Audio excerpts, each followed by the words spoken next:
Assalamualaikum warahmatullahi wabarakatuh. Alhamdulillah, wassalatu wassalamu ala rasulillah wa habibillah wa nabiyillah Muhammad ibn Abdillah wa ala alihi wa sahbihi wa mawalah. Amma ba'du, la hawla wa la quwwata illa billahil aliyil azim. Saudaraku, kami sedang berada di Pantai Parangtritis, daerah istimewa Yogyakarta. Alhamdulillah, kita sedang berada di tengah-tengah hamparan laut yang indah dengan bebukitan yang luar biasa.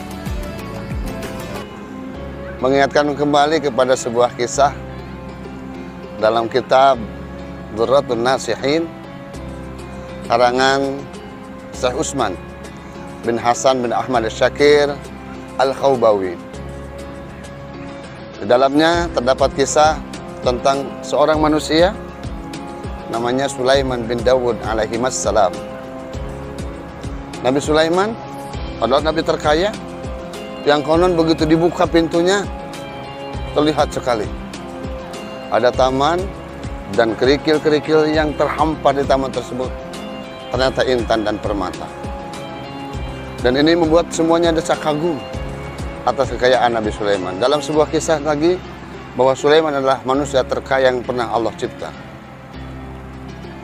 Namun tetap saja, walaupun kaya raya, Sulaiman adalah seorang nabi. Beliau juga adalah orang yang soleh. Suatu ketika beliau mengajukan munajat permohonan pada Allah untuk diberikan izin mau memberikan makanan kepada seluruh makhluk yang ada di darat maupun di laut barang sehari saja. Allah Subhanahu wa taala menjawab permohonan Sulaiman dengan perkataan, "Duhai Sulaiman kekasihku, kamu tidak akan mampu." Namun ternyata Sulaiman alaihissalam terus berusaha keras, berusaha sedemikian rupa untuk supaya Allah mengizinkan. Kalau tidak sehari, minimal ya Allah izinkan saya setengah hari saja menjamu makhluk-makhlukmu yang ada di laut dan di darat. Akhirnya Allah mengiyakan dan Allah mengabulkan permohonan Sulaiman tersebut. Sehingga Nabi Sulaiman mengerahkan semua kekuatannya, jin, manusia, dan seluruh alam semesta untuk menyediakan hidangan makanan. Yang dalam sebuah kisah disebutkan panjangnya hidangan dan luasnya hidangan yang disuguhkan oleh Nabi Sulaiman untuk menjamu makanan makhluk yang ada di laut dan makhluk yang ada di daratan itu sekitar 1 bulan perjalanan. Setelah itu Sulaiman pun mengatakan, "Ya Allah, saya sudah siap untuk memberikan makanan." Lalu Allah utus satu ikan hiu yang dalam sekejap saja makan itu habis. Makan itu dilalap dan ikan itu masih mengatakan, "Masih adakah makananmu wahai Sulaiman?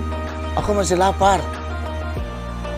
Alangkah malunya Sulaiman alaihissalam kepada Allah. Alangkah tidak seberapanya harta yang dia miliki.